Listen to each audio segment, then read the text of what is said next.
आज की कथा सत्यम शिवम सुंदरम शिव महापुराण कथा में गुरुजी ने 12 जानकारियाँ और 3 विशेष उपाय बताए हैं। आप इस वीडियो से आज की कथा की पूरा जानकारियाँ ले सकते हैं।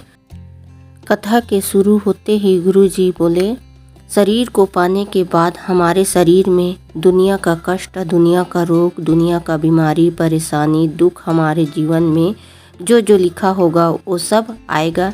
ऐसा नहीं है दुख ही दुख मिलेगा। शिव महापुराण की कथा कहती है जैसे दिन होती है, रात होती है, उसी तरह दुख होता है, सुख होता है। जो भी दुख और सुख में भगवान का गुणगान कर लिया, भजन कर लिया, उसकी ज़िंदगी सार्थक हो जाती है और उसका जीवन आनंदित हो जाती है। आज की कथा का दूसरी जानकारी, बच्चों को बुरी नज़र से बचाने के लिए प्रयास करते हैं। काला धागा बांधते हैं तो नज़र लगने से बचा लेते हैं। बुरी संगत से बचाने के लिए बच्चों के गले में एक रुद्राक्ष की माला गले में बांध दें या तुलसी की माला पहना दें, वो बुरी संगत से बच जाएगा। और अपने बच्चों को बुरी नज़र से बचाने से ज़्यादा ज़रूरी है अपने बच्चों को बुरी संगत से बचाना ज़रूरी है। आज की तीसरी जानकारी, अगर आप सुंदर हो तो लुच्चों की नज़र होगी, गले में चैन होगी तो चोर की नज़र होगी, और गले में रुद्राक्ष होगी तो मेरे महादेव की नज़र होगी, ये निश्चित है। आज की चौथा जानकारियाँ, तुम्हारे सोने की चैन की कीमत होगी, गले में पड़े हुए हार की कीमत होगी, तुम्हारे हाथ में पहने हुए सोने की चूड़ी की कीमत होगी, हीरे की कीमत होगी, अंगूठी की कीमत होगी, रुद्राक्ष की कोई कीमत नहीं। कुबेश्वर धाम पर नहीं लेते, पर तुम्हारे मृत्यु के समय पर, तुम्हारे दुख के समय पर, तुम्हारे तकलीफ़ के समय पर, तुम्हारे कष्ट के समय पर, तुम्हारे कर्ज के समय पर उस रुद्राक्ष की कीमत तुम्हें समझ में आएगी। तुम्हें निःशुल्क मिला, पर रुद्राक्ष की महत्व क्या है। आज की पांचवा जानकारी, जो माता पिता अपने बच्चों के हाथ पकड़कर मंदिर तक लेकर जाते हैं, जो माता पिता अपने बच्चों से एक लोटा जल महादेव पर चढ़वाते हैं, जो माता पिता अपने बच्चों से को सत्संग तक ले आते हैं, जो माता पिता अपने बच्चों को कथा तक लेकर आते हैं, तीर्थ तक लेकर आते हैं, छोटे बच्चों को अपने बचपन में मंदिर का दर्शन कराया, बुढ़ापे में वही बच्चा बूढ़े माता पिता को तीर्थ करा देते हैं, निश्चित है। आज की छठवां जानकारी, क्रोध आने के 2 समय गुरुजी ने बताए। पहला गुस्सा सुबह उठते ही 11 बजे तक रहता है और दूसरा गुस्सा का समय शाम 6 बजे से 9 बजे तक रहता है। तो आपको इस समय में गुस्सा नहीं करना है। गुरुजी ने कहा है सभी से एक नियम बना लेना, हम गुस्सा करेंगे तो दोपहर के समय 12 बजे से शाम 5 बजे के बीच में करेंगे। आपको ऐसा नियम अपने जीवन में बना लेना है। आपको कोई कुछ बोले कुछ कहे तो गुस्सा नहीं करना चाहिए।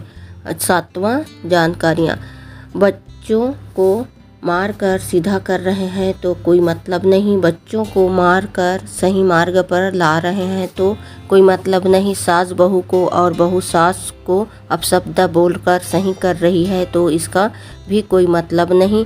हम तो प्रेम से सामने वाले को समझाकर सही मार्ग में लाना है जिसमें सही हो। आज गुरुजी एक विशेष उपाय बताए। जो जगह आपको जल चढ़ाना है, 2 जगह आप जल चढ़ाना शुरू कर दो। 3 महीने लगातार जल चढ़ाना शुरू कर दो। आज के कथा का विशेष उपाय है बताएं गुरुजी, ध्यान से सुनिएगा। जीवन में कितनी भी तकलीफ क्यों ना हो, जीवन में कितनी भी परेशानी क्यों ना हो, गुरुजी ने कहा अगर आप ठेला लगा रहे हो या बड़ा बिजनेस या नौकरी कर रहे हो तो आपको 2 जगह जल चढ़ाना शुरू कर देना है। अब आपको 2 जगह जल चढ़ाने के लिए 2 कलश जल नहीं चढ़ाना है। एक कलश में से जल भर लेना है और उस कलश का जल आप शिवलिंग पर चढ़ाना है। दूसरे जगह उसी कलश का थोड़ा सा जल बचा लेने के बाद बेलपत्र के पेड़ के नीचे चढ़ाना है। अर्थात आपको शिवलिंग और बेल वृक्ष में जल चढ़ाना शुरू कर देना है, पर एक ही लोटा का जल दोनों जगह चढ़ाना है। और इस बात का भी ध्यान रखना है, बेलपत्र के पेड़ जिसमें आप जल चढ़ा रहे हो वो इतना बड़ा होना चाहिए जिसका छांव आप पर आ रही हो। उसी पेड़ पर आपको जल चढ़ाना है। ये जल आपको रोज़ 3 माह तक चढ़ाना है। रजस्वला धर्म आने पर आप रजस्वला धर्म के बाद वापस जल चढ़ाना शुरू कर सकते हैं। आज का 9वां जानकारी, गुरुजी एक विशेष जानकारी दिए हैं। हमें बेल पेड़ से किस तरह बेलपत्र तोड़ना चाहिए। अब बेलपत्र के पेड़ के बाजू में खड़े हो जाएं और अपने दोनों हाथ ऊपर करेंगे तो बेलपत्र के पेड़ आपके हाथों से ऊपर होना चाहिए, तो ही आपको उस बेलपत्र का पेड़ के पत्तियां तोड़ना चाहिए। अगर बेलपत्र का पेड़ छोटा है तो आपको उस बेलपत्र के पेड़ से पत्ता नहीं तोड़ना चाहिए। भूल करके भी उस बेलपत्र के पेड़ से पत्ता नहीं तोड़ना चाहिए। जब आप उससे अपने हाथ ऊपर करें तो अपने ऊंचे पैर करके आप बेलपत्र तोड़ते हैं तो इसी तरीके से उस वृक्ष से बेलपत्र तोड़ सकते हैं जो बहुत ऊंचाई पर हो। 10वीं जानकारी, जीवन में बहुत उलझन चल रही हो, जीवन में बहुत कष्ट चल रहा हो, परेशानियां चल रही हो, कुछ समझ नहीं आ रहा है तो आपको बस एक कार्य करना शुरू कर देना। आपके गले में एक रुद्राक्ष है, उस रुद्राक्ष को स्पर्श करते हुए उसको पकड़ लीजिए और श्री शिवाय नमस्तुभ्यम मंत्र का स्मरण करना शुरू कर दें। आप स्वयं देखेंगे आपके अंदर विश्वास बढ़ेगा और आपको उलझनों से बाहर निकलने का रास्ता दिखाई देने लगेगा। आप ऐसा तब भी कर सकते हैं जब आप दुकान में बैठे हों, कोई ग्राहक नहीं आ रहा है, कोई काम नहीं मिल रहा है, व्यापार अच्छा नहीं चल रहा है, तो भी आप दुकान में बैठे बैठे रुद्राक्ष को स्पर्श करते हुए श्री शिवाय नमस्तुभ्यम मंत्र का स्मरण करें और आपसे धीरे धीरे मंत्र जाप करना है, आराम से करना है। फिर देखना कैसे आपके काम में उन्नति देखने को मिलेगी। प्रैक्टिकल करके ज़रूर देखिए।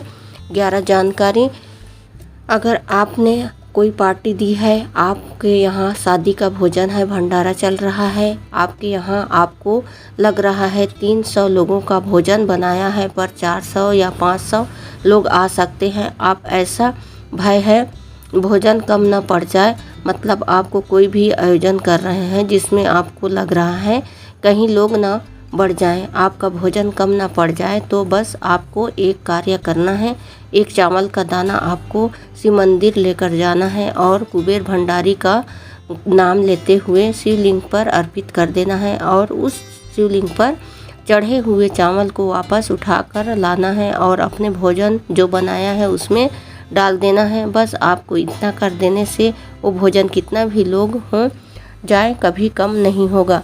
12वां जानकारी, 3 जून को किए जाने वाला विशेष उपाय, यदि घर में धन संपदा की कमी है, धन संपदा नहीं आ रही है, तो आपको एक विशेष उपाय करना है। 3 जून शाम के समय पीपल के वृक्ष के नीचे एक घी का दिया लगाना है। घी के दिए में आपको गोल बाती का प्रयोग करना है। घी का दिया होना चाहिए।